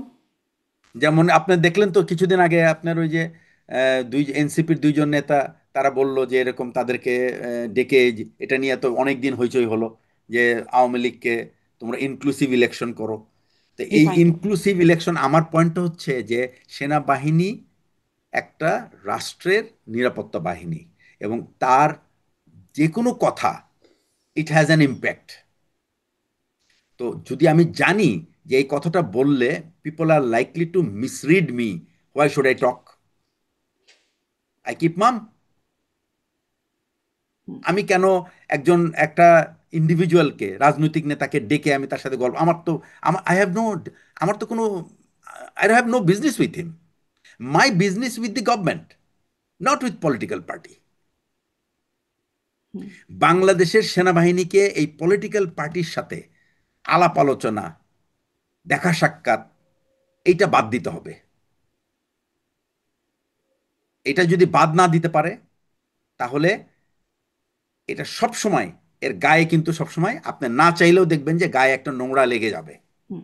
কিন্তু ধরেন এই যে নূরকে পেটানোর ঘটনায় এখানে কি পলিটিক্যাল উদ্দেশ্য ছিল, মানে কিভাবে এটা আসলে? এখানে তো আমার কথা হলো যে নূর যদি, নূরকে পলিটিক্যাল, আমরা তো দর্শক হিসাবে যা দেখি সেটা হচ্ছে যে সে রাস্তার ওই পাশে দাঁড়ায় কথা বলছিল, হঠাৎ করে দেখা যায় যে মানে কিছু মিলিটারি যারা পেট্রোল করছিল তারা এসে লাঠিসোঁটা দিয়ে মারপিট শুরু করে হুম। দিল। এবং আজকাল ব্যাপারটা হয়েছে কি, যখন এরকম যখন মারপিট শুরু হয়, তখন আসলে তো কেউ কাউকে আইডেন্টিফাই করতে পারে না। দেখা যায় মাথার মধ্যে হেলমেট, একটা নতুন টেকনিক বের হয়েছে, মাথায় হেলমেট দিয়ে আপনি তো কারো পরিচয় পাবেন না, বাস সে গিয়ে মারপিট শুরু করে দিল, এবং কে কোত্থেকে আসলো তারপর আর কোনো হাওয়া মাঝখান থেকে।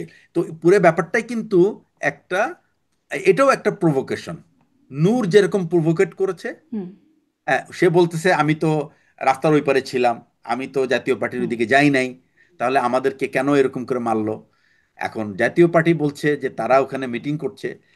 জাতীয় পার্টির আসলে মিটিং করার মতো সাহস পাওয়ার কথা না। জাতীয় পার্টি যা করেছে, সেই সাহস যারা দিয়েছে তারাই এই এটার মধ্যে ইনভলভ ছিল। এখন এই জন্যই বলি, যখন আপনি মিলিটারির একটা ডিজায়ার হয়ে দাঁড়ায় যে ঠিক আছে, আমি তো অমুককে পারছি না, তো আরেকজন এ কে পারছি না, তো বি কে লাগাই, দেখি তাকে দিয়ে এর কাজটা করানো যায় কিনা। এই ধরনের যখন ডিজাইন মাথার মধ্যে খেলতে থাকে, হুম। তখনই এই ধরনের অহেতুক কিন্তু সাহস বিতর্ক পাবার তৈরি কথা হয়। না কেন, মানে জাতীয় পার্টির সাহস পাবার কথা না কেন? মানে সাহসপাত যেহেতু জাতি, 5ই আগস্টের পরে আমরা জানছি যে আইনের শাসন প্রতিষ্ঠিত নাকি হবে, এরকম আশা নাকি হলো, তো তারা তো একটা, এখন হ্যাঁ, তারা একটা ভ্যালিড রাজনৈতিক দল, তারা কেন তাদের সমাবেশ করতে ভ্যালি পারবে না, তাদের রাজনৈতিক, কথা বাট বলবে না? তাদের, তারা যে অপকর্মটা করেছে, হুম। তারা তো এই মানে একনায়কতন্ত্র, মানে করেছে, কিন্তু তারা গতিতে তো এখন ধরার জন্য, আইনগতভাবে তারা বৈধ দল, তারা একটা হ্যাঁ বৈধ দল। বৈধ, তো তারা কিন্তু তারা এইটার জন্য তো, সভা সমাবেশ করবে, এইটা সাহস এই কেন এই পাবে যে, না? না, এটা হলো স্বৈরাচারের সহযোগী। হ্যাঁ। স্বৈরাচার যদি ইনু এবং রাশেদ খান মেননকে যদি জেলে নেওয়া হয়, তাহলে জাতীয় পার্টির লিডারশিপ, তারা তো সবই খেয়েছে। হুম। যে পার্টির লিডার ভারত থেকে ফেরত এসে বলে যে আমি ভারতের অনুমতি ছাড়া কিছু, ও বরং ভারতে যে রাজনীতি করা হচ্ছে, ও তো বাংলাদেশের রাজনীতি করাই উচিত না। সে তো বাংলাদেশের না, রাজনীতি করার সেই অধিকার রাখে না। সমালোচনাটা টিভি স্ক্রিনে আপনি করতেই পারেন বা আমিও করতেই পারি, খুব জোর গলায় করতে পারি, কিন্তু মানে আমি যদি বলি আইনের শাসনের কথা, তাহলে রাস্তায় তারা কেন সভা সমাবেশ করতে পারবে না? তাদের তো কোনো হ্যাঁ, মানে না মানে রাজনৈতিক নিষেধাজ্ঞা না আইনগত কোনো নিষেধাজ্ঞা রাইট। আছে। রাজনৈতিক সমাবেশ করতে, সে তো সমাবেশ করার জন্য তো তাকে কেউ বাধা দেয় নাই। হুম। তাকে সমাবেশ করার জন্য কেউ বাধা দিয়েছে? নূর, নূর তো তারা প্রতিবাদ জানিয়েছে, তারা তো বাধা দেয় নাই। হুম। তারা তো প্রতিবাদ, তারা তো বলে নাই যে তোরা বাইরে হয়ে যা, হুম। তারা মানে আপনি প্রতিবাদ বলছিলেন সাহস জানিয়েছে। পায় কোথা থেকে, মানে সাহসটা পাবে না কেন তারা? পাবে না বিকজ তারা তো সহযোগী, তারা স্বৈরাচারের সহযোগী, সেই জন্য তাদের পাওয়া উচিত না। এবং এই যে কিন্তু এই মানে 70% সেনা কর্মকর্তা যারা মেজর জেনারেল হিসেবে আছেন, তারা তো সুন্দরভাবে চাকরি বাকরি করছেন, তারা তো সাহসের সাথেই আছেন নাকি ভয়ে ভয়ে? না তারা তো তারা ছিলেন ওই সময় তারা ডিজিএফআই এর, আপনি বলছিলেন সেখান থেকে প্রমোশন পেয়ে আসছেন। না, এটা ব্যাপারটা হলো কি যে তারা ডিজিএফআই চাকরি করেছে, বাট ডিজিএফআই থেকে যদি তারা ওই অপরাধের মধ্যে না থেকে থাকে, তাহলে তো তারা তাদের তো চাকরি করতে কোনো অসুবিধা নাই। হুম, যারা যদি অপরাধে জড়িত হয়ে থাকে তাহলে তো সে সময় মতো তার ডাক পড়বে। হুম। এটা তারাই জানে তারা কতটুকু করেছে না করেছে, এবং যারা মামলা মোকদ্দমা জি, করবে কিন্তু আবার ওই যে সেই অপরাধ তদন্তেই বের প্রমাণিত হয়ে হবার আসবে। আগ পর্যন্ত নিরাপরাধী সেই হিসাবেই না, বলছিলাম যে যদি না, জাতীয় ব্যাপারটা হলো পার্টির কি যে অপরাধ হয়, অপরাধ। অভিযুক্ত হয়, পানিশমেন্ট হয়, তারপর না হবে, এখন কেন সাহস পাবে না? যাই হোক, সেটি আবার একটা রাজনৈতিক আলোচনা। আমি একটা শেষ প্রশ্নে আসি, আমার আসলে সময় অনেকক্ষণ পার হয়ে গেছে, তারপরে কথা বলতে হ্যাঁ, বলতে বলেই যাচ্ছি যে সাবেক স্বরাষ্ট্র উপদেষ্টা ব্রিগেডিয়ার সাখাওয়াত, তিনি একদম যখন স্বরাষ্ট্র উপদেষ্টা ছিলেন তখনই 7.62 রাইফেল সেটি সিভিলিয়ানদের হাতে গেল, এই নিয়ে কথা বলার পর তার একদম তাকে সরিয়েই দেয়া হলো স্বরাষ্ট্র উপদেষ্টার পদ থেকে। তিনি আবার সম্প্রতি সেনা কর্মকর্তাদেরই এক আয়োজনে বলছেন যে 5ই আগস্ট সিভিলিয়ান প্রফেশনাল স্নাইপার তারা কপালের মাঝ বরাবর আর কি লক্ষ্য করে গুলি করেছে, এবং 4ই আগস্ট তিনি যখন একটা ফোন কল পেয়েছেন, সেখানে তাকে বলা হয়েছে যে আপনি বের হবেন না বা ওদিকে যাবেন না, কারণ আপনি টার্গেটেড হবেন, আপনি টার্গেটেড। তিনি জিজ্ঞাসা করেছেন কেন বা কে আসলে সেখানে, তিনি উত্তর পান নাই, তিনি বুঝেছেন যেটি ইন্টেলিজেন্সের ভেতর থেকে কেউ তাকে বলেছে। এই যে কারা এই সিভিলিয়ান স্নাইপার হাতে বা প্রফেশনাল, তারা এটা কি বের করার কোনো প্রয়োজনীয়তা কেউ অনুভব করলো না? মানে উচিত ছিল না? বাংলাদেশে তো কেউ, এই বাংলাদেশে তো কোনো ঘটনার কেউ বের করতে চায় না, কারণ বের করলে তো তো কিছু খুঁড়তে সাপ বের হয়ে যাবে, এই জন্য কেউ কিছু বের করতে চায় না। আর তাছাড়া আমি আপনাকে বলি, সাখাওয়াত স্যার উনি অনেক আগে আর্মি থেকে চলে আসছে। পুলিশের ভিতরে যে ট্রান্সফরমেশনটা হয়েছে, হ্যাঁ, বিশেষ অ্যান্ড ওয়েপনাইজিং পুলিশ যেটা, এটা উনি এইটার সম্বন্ধে ওনার কোনো ধারণা নেই। Police has even a much more lethal weapon than military. Hmm. পুলিশের যে বিভিন্ন রকম ইউনিট তারা করেছে, সিটিটিবি করেছে, সোয়াট টিম করেছে, তাদের হাতে যে অস্ত্র আছে ওগুলি সামরিক বাহিনীর কাছেও নাই। তো সুতরাং ওনার এগুলি সম্বন্ধে কোনো আইডিয়াই নাই। ওই যে পুলিশ যে যে সমস্ত অস্ত্র ব্যবহার করেছে, এই অস্ত্র তারা বহু আগে থেকে ব্যবহার করছে। হুম। এবং স্যারের কিন্তু স্যার ভুলে গেছে সম্ভবত যে পুলিশের হাতে লিথাল ওয়েপন আছে। না। 7.62 weapon is a lethal weapon. হ্যাঁ, হ্যাঁ, কিন্তু এটা সেটি তো লিথাল। আছে, সেটি তো তিনি বলছেন এবং যে পুলিশের প্রত্যেকটা হাতে এটা ছিল, আরেকটা কিন্তু জিনিস হলো, পুলিশের বাইরে সিভিলিয়ানদের হাতেও ছিল। না, সিভিলিয়ানদের কাছে না, পুলিশের যে ডিউটি করে, দেখবেন একটা মিলিটারি কখনো কিন্তু ইউনিফর্ম ছাড়া সে ডিউটিতে থাকবে না। He has to wire his uniform. Uniform ছাড়া সে ডিউটিতে যেতে পারবে হুম। না। পুলিশের ভিতরে কিন্তু আবার এই বাধ্যবাধকতা নাই। পুলিশ কিন্তু খালি গায়ের মধ্যে একটা জ্যাকেট লাগায় পুলিশ ডিউটি করতেছে, ওই জ্যাকেট খুলে ফেললেই কিন্তু সে পুলিশ না, নোবডি নোজ। তো এই এদের ভিতরে পুলিশের হাতে কিন্তু স্নাইপার দেওয়া আছে, বিডিআর এর কাছে স্নাইপার দেওয়া আছে। এই স্নাইপার তারা কিনেছে, তারা লং রেঞ্জ থেকে টার্গেট নিউট্রালাইজ করার জন্য। সুতরাং আমি বলবো যে এই সিভিলিয়ানদের হাতে এই সমস্ত স্নাইপার আসার প্রশ্নই আসে না। কিন্তু এটাকে কিন্তু তারপরেই তো মানে মানে আমরা আসিফ মাহমুদ, যিনি বর্তমান উপদেষ্টা, তিনিও বলেছিলেন যে তাদেরও সশস্ত্র বিপ্লবের পরিকল্পনা ছিল, তাদের হাতেই বা কোত্থেকে আসতো, মানে সেটিই বা। সশস্ত্র বিপ্লব, সেটা আমার মনে হয় আসিফ মাহমুদকে জানলেই ভালো হবে যে আপনি সশস্ত্র বিপ্লব করতে চাইছিলেন, আপনার অস্ত্রের অস্ত্রাগার কই আপনার, হুম। অস্ত্রের যোগান দিচ্ছে কে? এটা তাকে জিজ্ঞেস করলেই বেটার হবে, because I don't have the answer of G, what এই জন্যই আসিফ আসলে মোহাম্মদ হ্যাজ অনেকগুলো সেড। প্রশ্ন একসাথে, এটার সাথে ওটা মিলে অনেকগুলো প্রশ্ন দাঁড়ায় যে কেন সেই তদন্তটা হলো না, কেন তাকে সেখান থেকে সরিয়েই দেয়া হলো প্রশ্নটা ওঠানোর পর পর। আবার এদিক থেকে সশস্ত্র বিপ্লবের এই অস্ত্রেরও না, উৎস এটা কি? না, উনাকে সরানো হয়েছে কিন্তু এটার কারণে না। উনাকে সরানো হয়েছিল যে আওয়ামী লীগকে তাদের ভুল ত্রুটি ফিরে আসার জন্য, হুম। আপনারা বরং ওটা নিয়ে চিন্তা করেন এবং ফিরে কত তাড়াতাড়ি ফিরে আসতে পারেন সেই চেষ্টা করেন, এইটা বলার পরে হুম। উনি ফিরে আসতে, আওয়ামী লীগকে ফিরে আনতে চাইছিল। এটাই হলো আসল কারণ জি। ওনাকে ওখান থেকে সরিয়ে দেওয়া। অনেক ধন্যবাদ। একটা আর তারপরেও শেষ বক্তব্য যদি বলে দেন যে সামনে নির্বাচন, এই মোরাল এফেক্টেড সেনাবাহিনী, তারা আসলে সেখানে কেমন ভূমিকা পালন আমি করবে? আমি এটার কোনো আমি এটার কোনো প্রভাব দেখি না। এই এই মামলার সাথে ওই নির্বাচনের দায়িত্ব পালনে কোনো প্রভাব দেখি না। নির্বাচনে কিভাবে সেনাবাহিনীকে ব্যবহার করা হবে সেটা খুব ইম্পর্টেন্ট। কারণ গত 2014, 2018, 2024-এর নির্বাচনের জন্য যেভাবে নির্বাচন হয়েছে, সেভাবে যদি সেনাবাহিনী ব্যবহার হয়, ও তো তাতে তো কোনো প্রভাবই নাই, কারণ সেনাবাহিনী তো ওই ভোট লুট হবে আর ওই দিকে থেকে তাকায় থেকে চলে যাবে। আমার মনে হয় না সেনাবাহিনী এবার এই ধরনের কোনো দায়িত্ব পালন করবে। আর আসলে ভোট আমাদের দেশে ভোট ব্যাপারটাকে এমনভাবে নেওয়া উচিত, আসলে এগুলি দিস নিডস লটস অফ, এগুলি সব হুম, আমাদের শুধুমাত্র সেনাবাহিনী টেনাবাহিনী না, আমাদের রাজনৈতিক নেতৃবৃন্দের কিন্তু মন মানসিকতার পরিবর্তন দরকার।